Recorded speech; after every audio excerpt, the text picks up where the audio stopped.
Hello, welcome back to TWIG, the flagship of stupidity, as Michael likes to call it. He is off today because he's had a rough couple nights with different things, and then he's got company over that he hadn't seen in a while, and it just, timing-wise, wasn't going to work out for him to record, so he's like, hey, dude, can you do it today? And I went, yup. Okay, so here we are.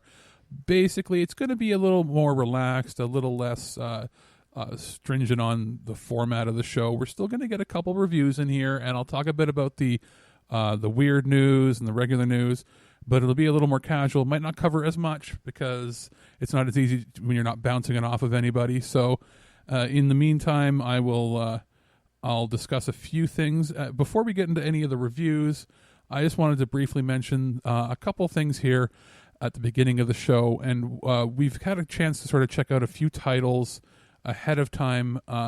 We had both Michael and I were part of the closed beta for Ghost Recon, and we had a pretty good experience. We both played it on Xbox. I know he had some issues where his Xbox Live service was down when he was trying to play. Mine wasn't. I was able to work with it.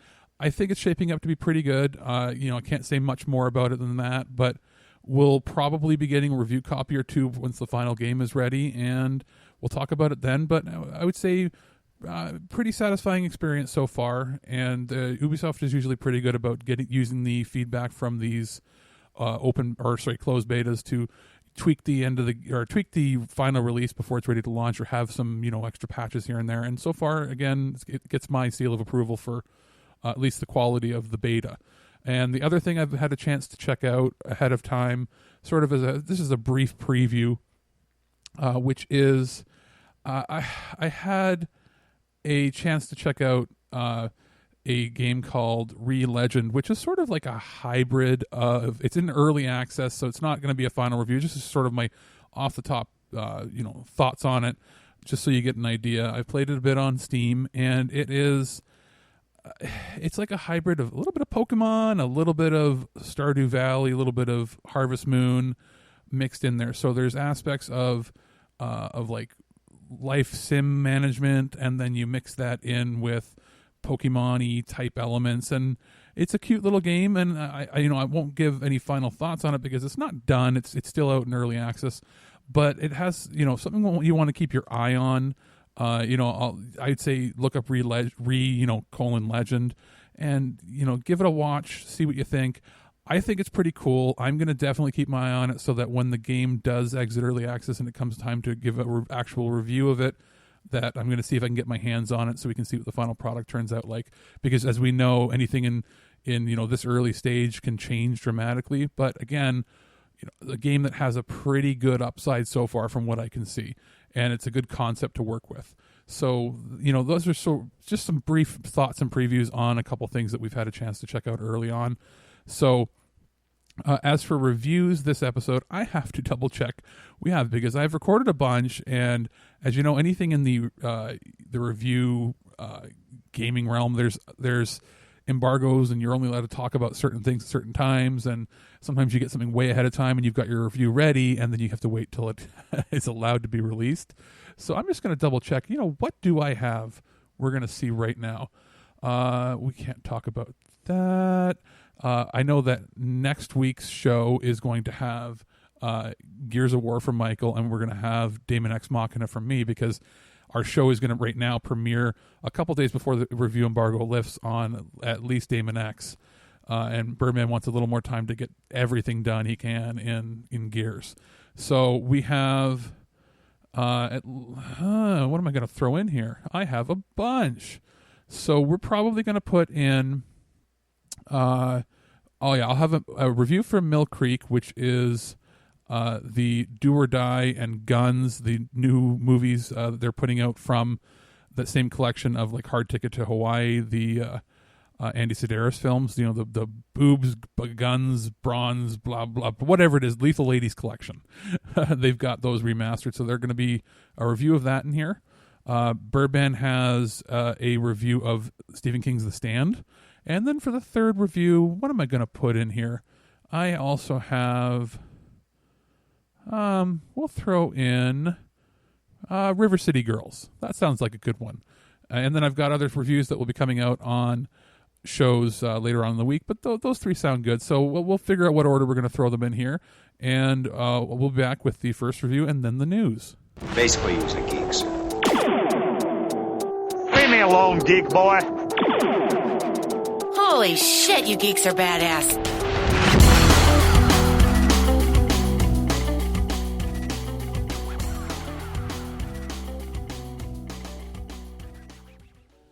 River City Girls is the, I could say long-awaited or hotly anticipated, but almost like surprise sequel to River City Ransom of back in the NES era. And it's a pixel art brand new title brought to us from Wayforward Games. And it is officially canon within the Kunio universe. And you're playing as, instead of the two main protagonists going and saving their girlfriends, it's their girlfriends going to save them this time, which is a cool twist and pretty fun. I'll be pretty brief on this because it's a fun, short little, side-scrolling beat 'em up throwback game, and it's pretty tough. It's got a pretty difficult, difficulty curve. You do learn fairly quickly how to, work all the mechanics of the game, which is pretty cool. So when you do die, you feel like it's your fault. There's great humor in it, a lot of little Easter eggs throughout the game. Fantastic pixel art, good audio design, pick up and play co-op play. Just overall a pretty good experience with it. I would say it's going to be worth it for any fans of old school beat 'em ups. I played it on the Xbox One. As far as pricing on this, it's $30 American, so it's $35, $40 Canadian. Is it worth it at that price? If you're a fan of classic beat 'em ups and you just love modern pixel art games, it's going to be worth it at that price. If you're on the fence, maybe play it with a friend, check out some videos. But I fully endorse it when it comes to tugging at my nostalgia strings, and then at the same time, a game that is pixel art, checking off everything on my checklist. Pixel art, but with HD graphics, good sound design, good controls and playability. And then on top of that, it's got a pretty funny voice-acted, script, which is, nice to see in a game of, this sort of budget and caliber. So, River City Girls is a hit, and I'd say go check it out. Dungeons & Dragons takes you to far-off worlds full of great adventure, terrifying creatures, and wondrous landscapes. So why are you still using the dice from that old board game you're missing half the pieces to? Head over to LibrisArcana.com and get your dice collection started. For just $7.97 a month and free shipping in Canada, LibrisArcana.com will send you a premium 7-dice set, plus 3 randomly selected bonus dice every month. There's a ton of variety, so you'll have dice to suit any adventure you and your party can come up with, without looking through old board games for parts. So spruce up your next adventure and get your dice collection started today at LibrisArcana.com. News on the march!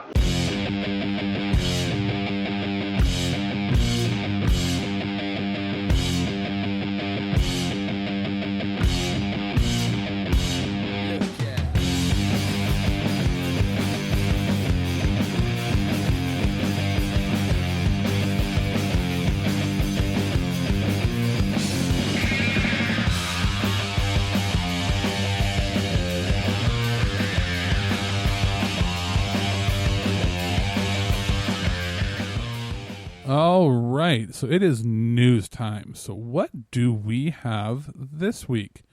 There is a fair amount, but again, I'm going to chop through it because there was a lot that was going to make the show fairly long, and it'll be easier to have conversations of. But since we don't have that, let's give it a go with... Let's see here. Okay, so let's go with what's new for this week here. Coke bottle, no. Keith David, we already talked about that. Solicited news and Harry Potter Conjuring, blah blah blah. We talked about that one. Here we go. So, just a couple quick ones here. WWE star Asuka opens YouTube gaming channel, Kana-chan TV. So that's kind of for any of our wrestling fans and gaming fans. There's a bit of a crossover there. So this is brought to us from Destructoid, which I thought wasn't even existing as a website anymore. But what do I know? So WWE superstar and longtime video game fan Asuka has started her own YouTube gaming channel where it appears she'll be uploading videos of her adventures and titles new and old. Cool. That's basically it. So it's going to be fun, a little over the top, weird, different. It's fun that she's doing something different because there's not much that they've been doing with her on WWE anyway. So that'll be neat. So another quick little story here is scammer successfully deepfaked CEO's voice to fool underling into transferring $243,000. This has been talked about, I think, on mainstream news as well, which this is brought to us from Gizmodo or Gizmodo, sorry. And it opens up questions of how are we going to verify people are who they say they are? And I know that larger companies now are starting to employ, like even Google, are starting to employ algorithms to detect when some video or audio has been edited to be somebody else. And we're getting to the point now where the blending of fake and real are getting so blurred that it's good. You're going to have to do things like to transfer money and stuff. You're going to have like a biometric print or an eye scan when you say something. Like there's going to be more security that has to get involved in here, which is interesting, but at the same time kind of scary. This is sort of a futuristic hellscape that we're going to have to, deal with. And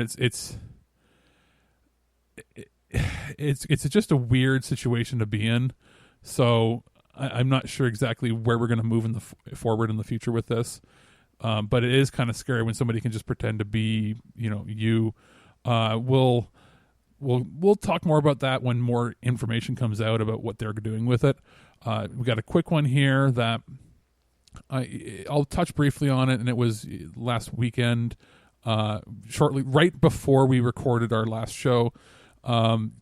Kevin Hart was in a pretty serious car accident. He seems to be okay now with the updates, but he had some back fractures. Who knows how long it'll be till he can work or if he can work again.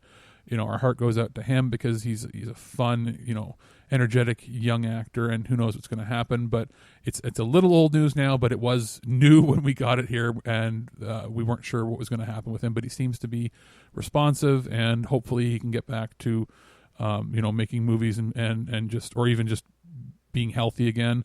And if he's got a friend in The Rock, so he's going to have somebody that can help train him and rehabilitate him if he really wanted to, and that would be something he could film once he gets better, which would be pretty cool and nice. Now, moving on to something just as serious, we've got Google and the FTC reach a $170 million settlement over alleged YouTube violations of kids' privacy. So this was where they were asking kids their age and name and information and stuff, and they talked about it before, and there was in the news, this is from CNN Business, and wasn't sure which way it was going to go, but yeah, they reached a settlement, $170 million, which means it's a drop in the bucket for Google, and hopefully they can move past it and learn from this mistake that they made of privacy. And it's not something that was surprising that businesses were doing it, but it was kind of surprising the scale that Google did in that. And the fact that I truly believe they didn't know that some things they were gathering was illegal, because they're such a large company. They cover ththings international. There's so many things that can slip through the cracks, but this is something that was big enough that it shouldn't have slipped through the cracks. So at least now, you're going to get a proper slap on the wrist. This would bankrupt so many companies, but when you're worth like basically $100 billion or more worldwide, this is a drop in the bucket they can recover from. And hopefully this scares other companies into not doing something like this, because they can get hit with this kind of a lawsuit. We've also got, a sort of feel-good story from Bloody Disgusting, which is kind of funny that I said it like that. But Robert Englund makes teenage Elm Street fans' dream come true for Make-A-Wish Foundation. So Robert Englund, who we all know as Freddy, he helped an 18-year-old named Henry, had a dream of meeting his horror hero, from Make-A-Wish, Illinois, and they just made it happen. The organization tweeted over the weekend. 18-year-old Henry watched A Nightmare on Elm Street while coping with his rare disease. After being referred to for a wish, Henry knew he wanted to meet his favorite horror icon, Robert Englund, who famously portrayed Freddy Krueger, and he got to meet him, and he gave him like, you know, costume gear and all this stuff, and just had a really good weekend. And that's something, you know, a star like Robert is great for, because he plays some of the most sinister, evil people, but then he has such a, you know, a big heart, and everybody that talks about him says that he's all for the fans. And this isn't just that, like, doing these Make-A-Wish things really, really benefit them. Like, it's good for the soul to take part in these sorts of things. So I'm just glad that he got to make this kid's wish come true and got to meet him. And it's always, there's a fantastic picture that was posted with it too, of just them having so much fun together, which is great. So, you know, kudos to him, and hopefully the Make-A-Wish kid gets, you know, better and everything. But if not, he's at least got to meet his hero. We also have a story here, which is the Fred Durst movie, The Fanatic, bombed so bad it averaged $60 a theater. The John Travolta movie. Limp Bizkit vocalist, and this is from metalinjection.net.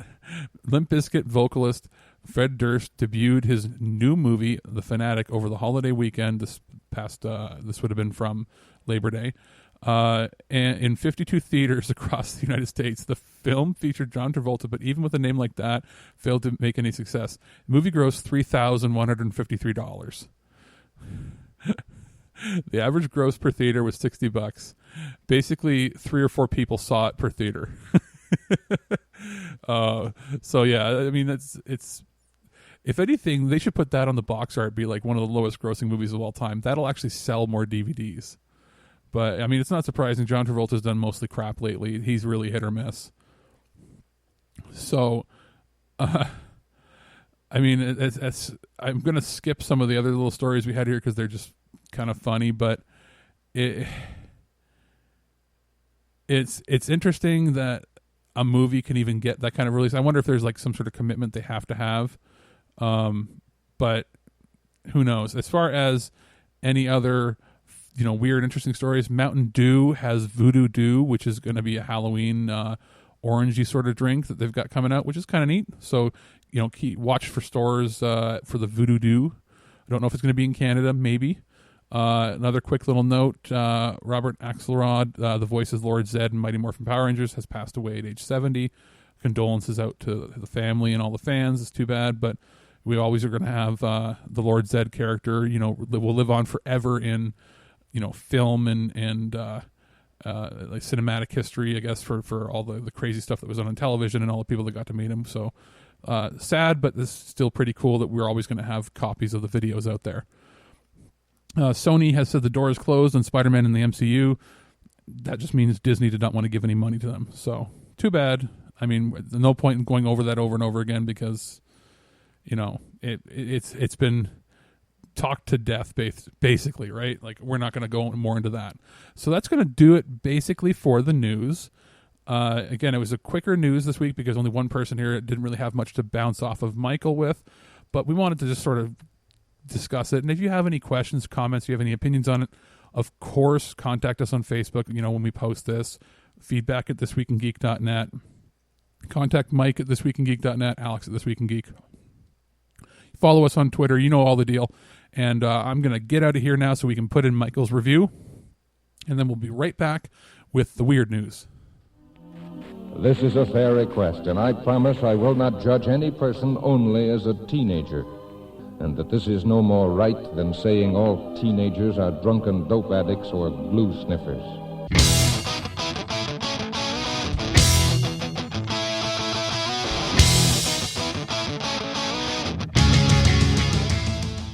Today we are looking at The Stand, coming to us on Blu-ray from Paramount Home Entertainment. This is the 1990s miniseries, which is based upon the Stephen King novel of the same name, which basically tells the story of the end of the world and the battle between good and evil, with one side being led by the good-natured and loving Mother Abigail, and the other side representing evil, bad, and impulsive, led by the basically Satan, Randall Flagg, who I think appears in the Dark Tower series, though under a different name, so that's cool. But anyway, it was a 4-episode mini movie series that aired on like ABC in like 94, I think, and it was groundbreaking at the time because that was event television.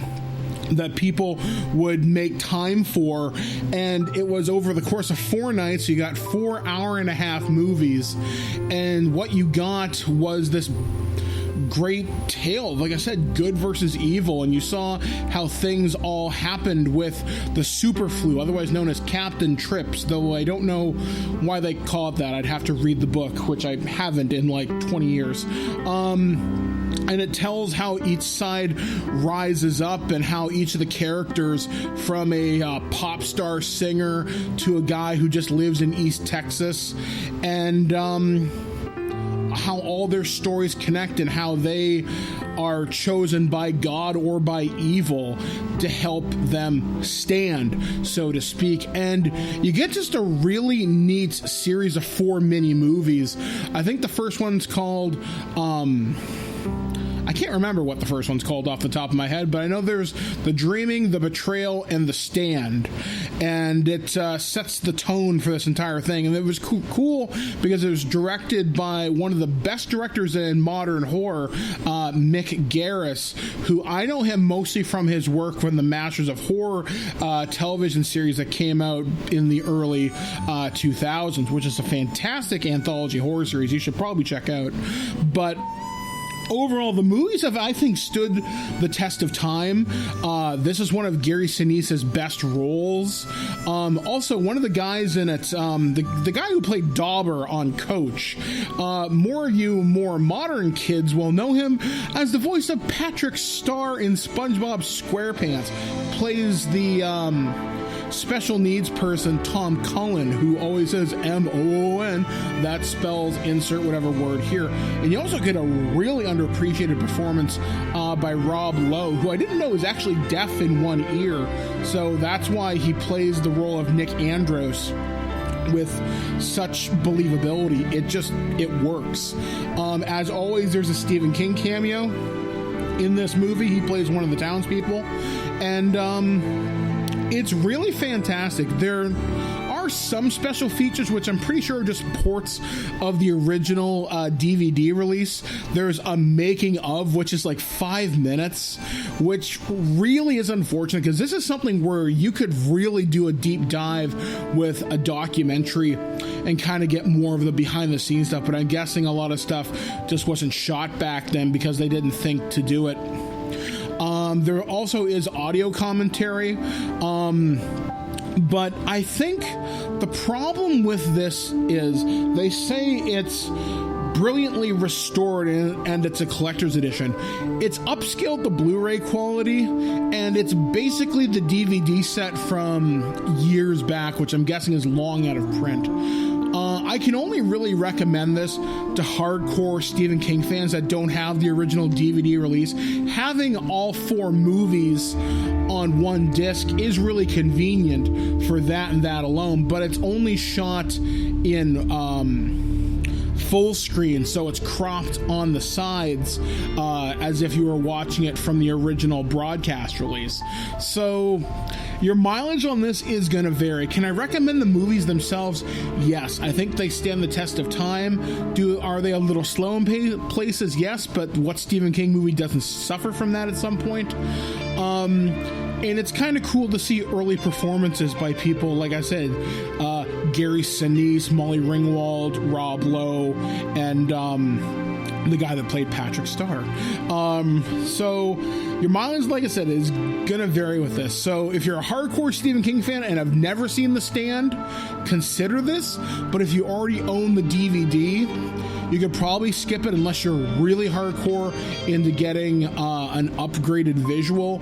But overall, I don't think it's worth it for the casual fan. So that's my opinion on The Stand on Blu-ray from Paramount Home Entertainment.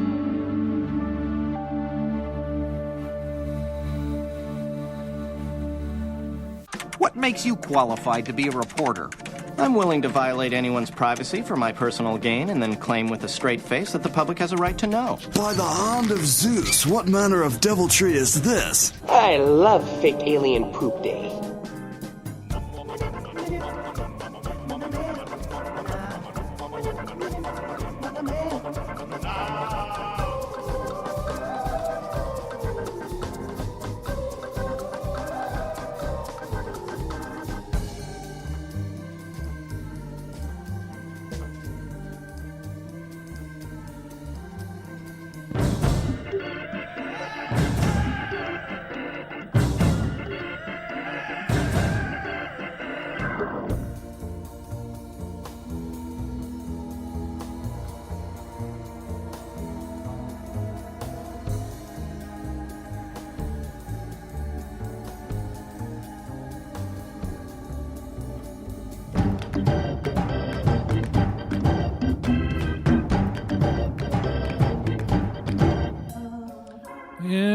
Thank you for that, Michael. We're now back with the weird news.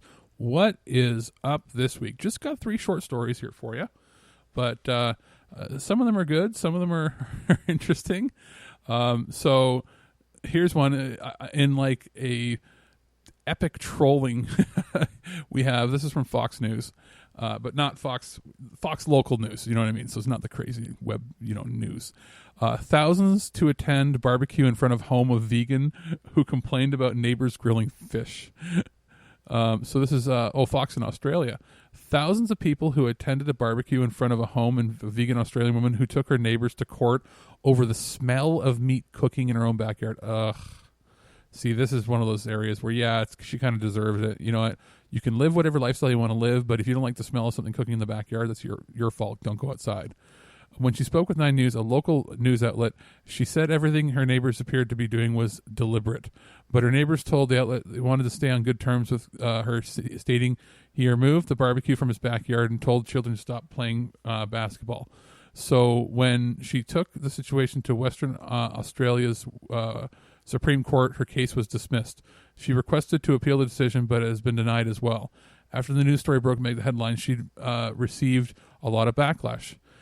Part of the backlash includes a Facebook event called Community Barbecue, where thousands of people have talked about holding a mass barbecue in front of her house. It's planned for October 19th. As of Wednesday, 60,000 people said they'll attend. 14,000 are interested. Don't let her destroy a good Aussie tradition. Join the community barbecue and protest of her actions, and help get some pork on her fork. It's the caption. If it later posted an edit urging people that this was a peaceful protest and that nobody was permitted to enter her property. Instead, the front yards of participating neighbors will be available for use. She appeared to be aware of the event and was told lawyers she was taking legal action if necessary. It sounds like a crazy, crazy bitch. I'm sorry, but you don't like the smell of fish grilling on the barbecue in the backyard? Guess what? You're going to get a multi-person meat festivity extravaganza. Fuck you.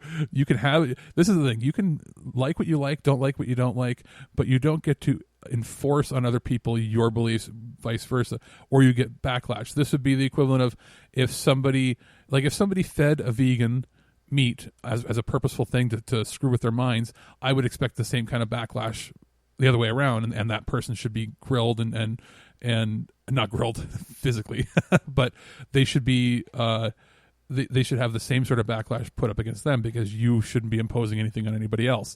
But what you don't do is go to the Supreme Court and try to have somebody sued because they wanted to cook food in their backyard. So she gets what she deserves. Now, the next story we have here is New York City subway workers are very, very tired of picking up your lost AirPods. This is from Gizmodo as well. Fallen AirPods are a plague upon New York City. Apple Air earbuds aren't just causing anxiety for owners who fear losing one in the pricey headphones during their commutes. The ergonomic hockey stick shaped pellets are a pain in the ass for the city's Metropolitan Transit Authority workers. According to the Wall Street Journal, the MTA is considering issuing a public service announcement that would press riders to avoid inserting and removing earbuds when they're entering and leaving trains. They're saying basically they're getting caught between the tracks. There's lots left behind. They're gross, sitting on the ground. It's just nasty things you put in your ears. It shouldn't be there. It's underground. So there's literally hundreds and hundreds and hundreds and hundreds. They're saying that some workers are saying they find between 18 and 20 pairs per day. That's just one worker saying that. Like that's kind of insane. So, wear wired headphones or don't wear them at all if you're taking the subway, if that makes any sense. Or don't take them out of your ears. Or maybe Apple should make their earpods a little more ergonomic and actually stick in their ear and stay there, like with those mushroom those mushroom spongy sort of materials instead of just the hard plastic that barely fits in your ear, which I'm surprised they're still using. So that's it for that story. Now, back to great old Canada. So this is from Global News. The final story of the day. Rooster kills woman by pecking varicose vein in rare event. Yeah, rare in quotes. A simple visit to a rooster's pen turned deadly after one of the birds turned on an... it's Australia, but it's still reported on Global News Canada. According to a report, a 76-year-old was collecting eggs in her home in Australia when a rooster turned aggressive. The report says that the woman received a lethal peck on one of her varicose veins, which caused a hemorrhage leading to collapse. Ooh, God, it's terrifying. An autopsy found she had bled out until death. It says here, according to Newsweek, the woman also had a history of high blood pressure. So she had a bunch of blood issues. But at the same time, that is one of the weirdest ways, like on your obituary, like, how'd you die? Death by rooster. So it just pecked at her and then she bled out. It's like, ooh, that's terrifying. At the same time, I think it perfectly classifies itself as a weird news story. So I guess if you're going to go collect eggs, wear long pants and be careful if you have varicose veins, because that's kind of terrifying and dark. I'm sorry, but it is. That's gonna do it for the weird news this week. It was actually a fairly not weird week, if that makes any sense. So, I'm gonna call it quits on this. We're gonna go to my final review, and then I'll be back just to sort of talk about what's coming up on the show, and we'll say sort of what the schedule is going to be like over the next week or two on TWIG. Do you have any hobbies? I collect spores, molds, and fungus. Hold that thought. It's crapper time.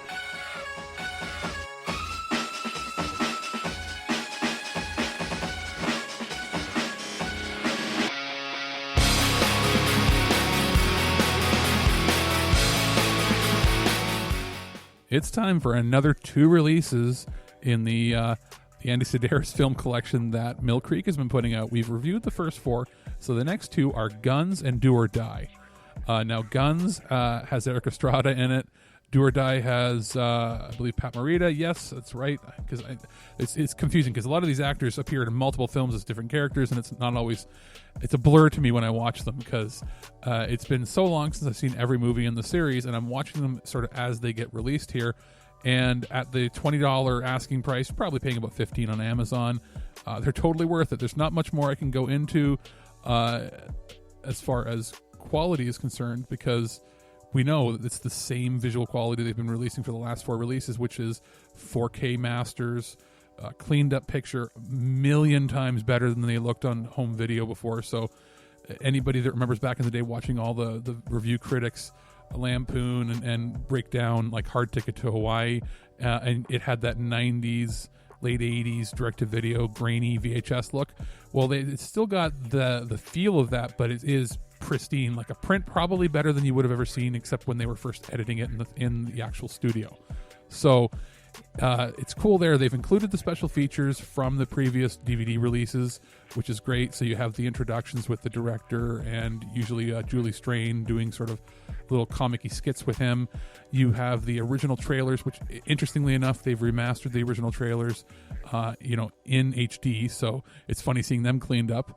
And included inside the box is a digital code for Movie Spree, which is Mill Creek's new online service, which I've talked about before, is pretty fantastic, which gives you basically 720p copies to watch online, which is perfectly fine, and it activates quite well. The website works a million times better than their original redemption service, so Movie Spree is pretty cool to check out.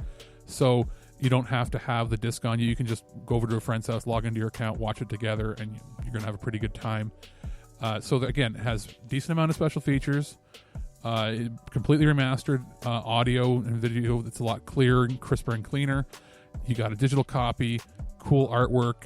These movies are ridiculously crazy. I think you're going to have a good time, and I can't wait till more get released. It seems like every other month or so, they're popping out with 2 of them in the series. So hopefully by mid-year next year, they'll have all of them out. And who knows, maybe they'll release a new box set with all of them, but I'm pretty happy with the standalone releases because I love the artwork, and they're going to be in my collection forever. Those magnificent bastards! Color me kooky, but something very odd is going on around here. You're not allowed to talk anymore.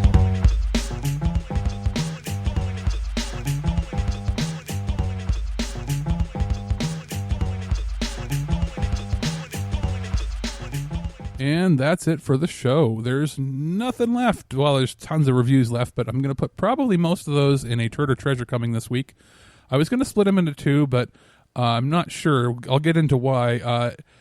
Basically, the next couple of weeks are going to be pretty busy. I might have a doctor's appointment or two this week. Not sure 100% yet, but on the weekend, I'm visiting family to help out with some stuff around yard work and stuff, sort of getting ready for the winter season that's going to come faster than we probably would expect.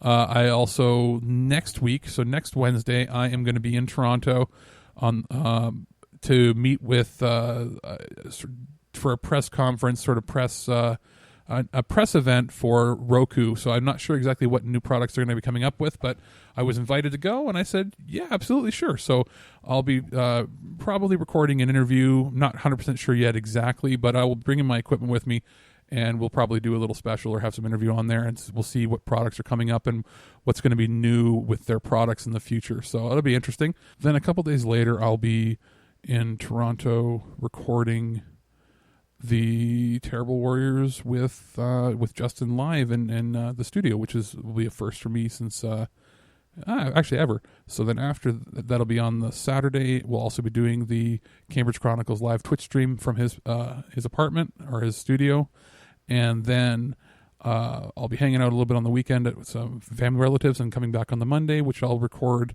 a Twig show live with Birdman in his studio. And then the following weekend, on the 28th, I have press pass to go to the Tri-City SuperCon, which is a Comic-Con that's going to be running here in the Tri-City area. And I've got like full press access, so I'll be seeing who I can talk to, who I can interview, or at least take pictures and cover it, and we'll see what's going on there. So it's going to be a busy next few weekends.